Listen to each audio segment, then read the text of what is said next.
গাজায় শান্তিরক্ষী পাঠাতে প্রস্তুত তুরস্ক, এমন খবরে উত্তাল মধ্যপ্রাচ্য। লন্ডন ভিত্তিক মিডল ইস্ট আই জানিয়েছে, আঙ্কারা ইতোমধ্যেই প্রায় 2000 অভিজ্ঞ সৈন্যকে মোতায়েনের জন্য প্রস্তুত রেখেছে, যারা শান্তিরক্ষা ও সংঘাত নিয়ন্ত্রণে অত্যন্ত দক্ষ। সূত্র বলছে, এই সেনারা জাতিসংঘের নেতৃত্বাধীন স্থিতিশীলতা বাহিনীতে যোগ দিতে পারে। তবে ইসরায়েল এই উদ্যোগের তীব্র বিরোধিতা করেছে। তেল আবিব স্পষ্ট জানিয়েছে, রিসেপ তাইপ এরদোয়ানের সৈন্যদের গাজায় প্রবেশ কোনোভাবেই গ্রহণযোগ্য নয়। তুরস্কের পদক্ষেপে আবারও অস্থির হয়ে উঠেছে মধ্যপ্রাচ্য। ইসরায়েল স্পষ্ট করে হুঁশিয়ারি দিয়েছে, গাজায় প্রবেশ করলে যে কোনো সশস্ত্র গোষ্ঠীর সঙ্গে সংঘর্ষ তাদের সামরিক প্রতিক্রিয়ার কারণ হবে। ফলে শান্তির নামে নতুন বাহিনীর উপস্থিতি উল্টো বাড়িয়ে দিচ্ছে উত্তেজনা। তুরস্কের এই তৎপরতা আন্তর্জাতিক সংবাদ মাধ্যমের নজর কেড়েছে, বিশেষ করে কাতার ভিত্তিক আল জাজিরার। এদিকে ওয়াশিংটন জানিয়েছে, তারা আন্তর্জাতিক নেতৃত্বাধীন একটি স্থিতিশীলতা বাহিনী গঠনের পরিকল্পনা করছে। ট্রাম্প প্রশাসন ইতিমধ্যেই সেই বাহিনী মোতায়েনের ঘোষণা দিয়েছে। জাতিসংঘ নিরাপত্তা পরিষদে 2 বছরের জন্য অন্তর্বর্তী প্রশাসন ও স্থিতিশীলতা বাহিনী পাঠানোর প্রস্তাবও জমা দেওয়া হয়েছে। পরিকাঠামো পুনর্গঠন, সীমান্ত নিয়ন্ত্রণ এবং স্থানীয় আইন শৃঙ্খলা বাহিনীকে প্রশিক্ষণ দেওয়া এসবই এই বাহিনীর দায়িত্বের অংশ হবে।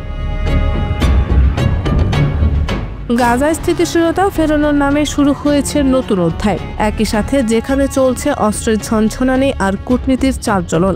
তুরস্ক জানিয়েছে, তারা শান্তিরক্ষী সৈন্য প্রস্তুত রেখেছে, কিন্তু ইসরায়েল সতর্ক করেছে, গাজায় তুর্কি বাহিনীর উপস্থিতি মানে মানবিক মিশন নয়, নতুন এক যুদ্ধফ্রন্টের সূচনা। ফলে অঞ্চলটি এখন বোমার শব্দের পাশাপাশি কূটনৈতিক সংঘাতের নতুন ময়দানেও পরিণত হচ্ছে।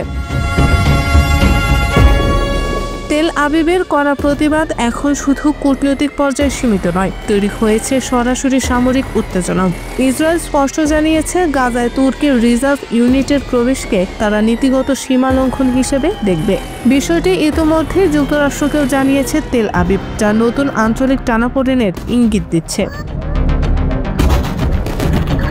গাজা পুনর্গঠনের জন্য নতুন পরিকল্পনা নিয়েছে যুক্তরাষ্ট্র। ট্রাম্প প্রশাসন প্রস্তাব দিয়েছে 20,000 সদস্যের আন্তর্জাতিক বাহিনী গঠনের, যারা মানবিক নিরাপত্তা ও সীমান্ত নিয়ন্ত্রণে কাজ করবে। মিশর, কাতার, সৌদি আরব, সংযুক্ত আরব আমিরাত ও তুরস্ক ইতিমধ্যে প্রস্তাবটি নিয়ে আলোচনা করেছে, কিন্তু তা বাস্তবায়নে থাকছে নানা জটিলতা।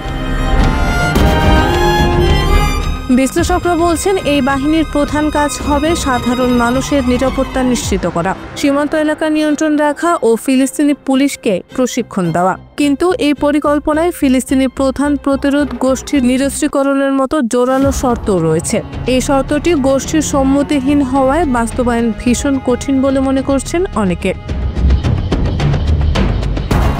অপরদিকে গাজা এখনও বোমা বর্ষণের ধ্বংস আর মানবিক বিপর্যয়ের মধ্যে নিমজ্জিত। হাসপাতাল ধ্বংসপ্রায় শিক্ষা প্রতিষ্ঠান আর হাতে গোনা কয়েকটি মানবিক সংস্থাও কাজ করতে পারছে না। জাতিসংঘ মহাসচিব সতর্ক করেছেন, স্থিতিশীলতা বাহিনী পাঠাতে হলে আন্তর্জাতিক বৈধতা নিশ্চিত করতে হবে। তবে বাস্তবে এই বৈধতা ও কার্যকারিতার ফারাকই তৈরি করছে বড় রাজনৈতিক জটিলতা। রয়টার্স জানিয়েছে, যুক্তরাষ্ট্র নিরাপত্তা পরিষদের নির্বাচিত সদস্য ও কয়েকটি আঞ্চলিক মিত্রের কাছে খসড়া প্রস্তাব পাঠিয়েছে। এখনও চলছে প্রক্রিয়া যাচাই বাছাই। তুরস্কের আগ্রহ, ইসরায়েলের আপত্তি আর আরব রাষ্ট্রগুলোর সতর্ক অবস্থান, এই 3 দিকে নির্ভর করছে শান্তি বাস্তবায়নের ভবিষ্যৎ। কূটনৈতিক প্রচেষ্টা জোরদার হলেও প্রশ্ন রয়ে গেছে, এটি কি যুদ্ধের উত্তাপ ঠেকাতে পারবে নাকি আরও সংকট তৈরি করবে? তুরস্কের শান্তিরক্ষী প্রস্তাব, ইসরায়েলের কঠোর আপত্তি এবং যুক্তরাষ্ট্রের আন্তর্জাতিক বাহিনী পাঠানোর রূপরেখা মিলিয়ে গাজার ভবিষ্যৎ এখনও অনিশ্চিত হয়েই রইল। অংশগ্রহণকারীরা যদি সমন্বয় না করে, তাহলে শান্তি বাহিনী শুধু নামেই। কূটনৈতিক ও সামরিক সংঘাত ফের শুরু হওয়ার আশঙ্কা থেকেই যায়। তবে সঠিক বৈধতা ও স্থানীয় জনগোষ্ঠীর সমর্থন পেলে আন্তর্জাতিক সম্প্রদায় গাজায় স্থায়ী শান্তি স্থাপন করতে সক্ষম হবে বলেও আশাবাদী বিভিন্ন মহল।